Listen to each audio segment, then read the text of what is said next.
नितिन की नई नई शादी हुई थी और वो रेखा के साथ फाटकपुर गांव में रहने आया था। रेखा एक पढ़ी लिखी और समझदार लड़की थी, लेकिन नितिन के पढ़ाई बचपन में ही छोड़ने के कारण कोई अच्छी नौकरी उसे मिल नहीं रही थी और वो पप्पू के दुकान से चादर और रजाई लेकर साइकिल से गांव-गांव में बेचने लगा। हमेशा साइकिल से गांव-गांव में चादर और रजाई बेचने के कारण गांव वाले नितिन को कोई इज्जत नहीं देते थे। इन सारी बातों से रेखा बहुत निराश हो गई। आप ये काम छोड़ क्यों नहीं देते हैं जी? मुझे अच्छा नहीं लगता जब आप साइकिल से गली गली में घूमते हैं। लेकिन मुझे कुछ और आता भी तो नहीं है, मैं और करूँगा क्या? वो सब मुझे नहीं पता, लेकिन आप ये काम छोड़ दीजिए और कुछ और करना शुरू कर दीजिए। कुछ ऐसा कीजिए जिसमें मैं आपका हाथ बटाऊंगी।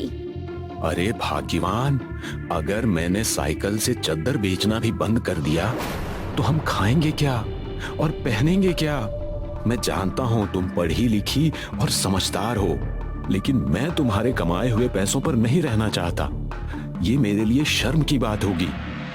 रेखा के कहने पर भी नितिन ने जिद नहीं छोड़ी और साइकिल से रजाई और चादर बेचने का काम करता ही रहा। एक दिन पप्पू ने नितिन को चादर और रजाई ले जाने से मना कर दिया। नितिन, आज से तुम्हें मेरी दुकान से चादर और रजाई लेने की कोई जरूरत नहीं है। तुम अपने घर बैठ सकते हो। लेकिन मालिक, ऐसा क्यों कह रहे हैं आप?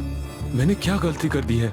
इसलिए कि तुम्हारे गांव-गांव चादर बेचने से मेरे पास काफी शिकायतें आ रही हैं और वैसे भी हमें दूसरा आदमी मिल गया है जिसे मैं अपनी चादर और रजाई दूंगा। वो उसे बेचकर मुझे तुमसे ज्यादा मुनाफा देगा। मुझसे ऐसी क्या गलती हो गई मालिक? अगर आप ऐसा कर देंगे तो मैं क्या करूंगा? इस काम के अलावा मैंने और कुछ किया भी नहीं है। मुझे दूसरी नौकरी मिलेगी भी नहीं। अब इसमें तुम्हारी मैं कोई मदद नहीं कर सकता। अपना ध्यान रखना।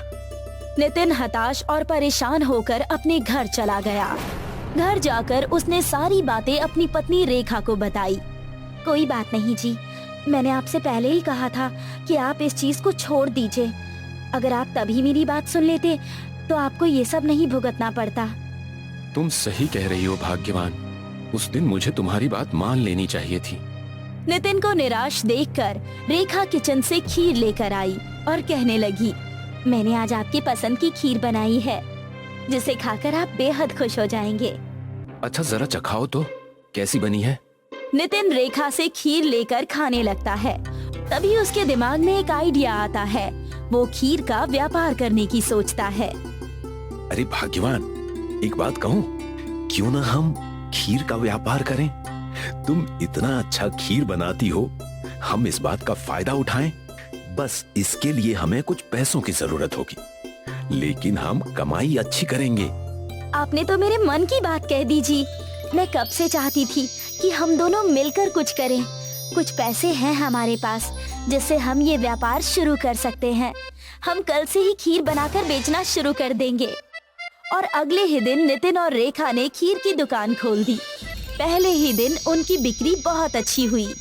लोग जी भर कर खीर खाते और नितिन को मुनाफा भी होने लगा। हमारी तरकीब काम कर गई लगता है। मैंने जीवन में पहली बार खुद से कुछ करने की कोशिश की और सफल हो गया। भगवान करे कि ऐसे ही हमारा मुनाफा बढ़ता रहे। आखिर आपके साथ मैं जो हूँ। चलिए अब आप दूध लेकर आइए, हमें कल की दुकान के लिए सामान भी खरीदना है। नितिन दूध लाने रमेश की दुकान पर जाता है। रमेश के दूध की दुकान पर जाते ही वो देखता है कि वहाँ पर उसका पुराना मालिक पप्पू भी है, जो रमेश का बहुत अच्छा दोस्त है। अरे नितिन भैया, आओ, बताओ आज कितना दूध चाहिए? जी, मुझे 20 लीटर दूध चाहिए। 20 लीटर दूध? तुमने अब दूध का कारोबार शुरू कर दिया क्या? नहीं रमेश जी, मैं और मेरी पत्नी हम इस दूध का खीर बनाकर बेचते हैं। इतना कहकर नितिन दूध लेकर अपने घर चला गया। लेकिन पप्पू को ये बात हजम नहीं हुई। वो रमेश के साथ मिलकर षड्यंत्र रचने लगा। ये 2 कौड़ी का इंसान आज इतना दाव दे रहा है। कुछ ही दिन पहले मैंने ही इसे नौकरी से निकाला था, आज मेरे सामने इतना दाव दिखाकर चला गया। ये दोनों पति पत्नी मेहनत कर रहे हैं, पहले 5 लीटर दूध के खीर बनाया करते थे, उसके बाद 10 और अब 20। दिन ब दिन मेरे दूध की बिक्री तो अच्छी हो रही है। पप्पू रमेश से नितिन की तारीफ सुनकर जलने लगता है। तो तुम सिर्फ दूध ही बेचते रहोगे या खुद भी कुछ करोगे? मैं तो कहता हूँ तुम खुद के खीर का व्यापार शुरू कर दो। मैं तुम्हें पैसे दूंगा और मेरा एक निठल्ला बेटा भी है जो आजकल कुछ नहीं कर रहा है, वो भी तुम्हारे इस व्यापार में मदद करेगा। सोच तो तुम्हारी अच्छी लग रही है और मेरी मंजूरी भी है, लेकिन मुनाफा आधा आधा ही रहेगा।